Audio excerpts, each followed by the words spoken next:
Alright, so we got 2017. This truck has 20,000 miles on it. And I found mold under the rear seat. And when I park after rain, I get condensation on all of the windows. So when I was cleaning my truck under where my kid sits, I found all of this nasty white mold. And my truck looks like I just fished it out of the ocean. Rust everywhere. Well, in some spots. I already sealed up the third brake light when I first got it. My last truck did the same thing. So I sealed up the third brake light real good.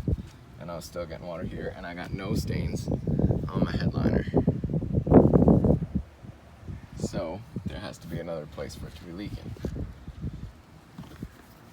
Between the bed and the cab is a little vent on each side. And if I pour water down the cab to simulate rainfall or water on the bed that splashes, you can see where water is coming in. It'll come in a lot faster if I pour it a lot faster.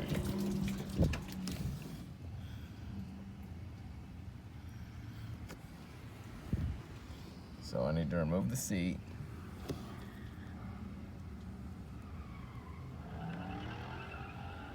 And seal up that vent. There's one on each side.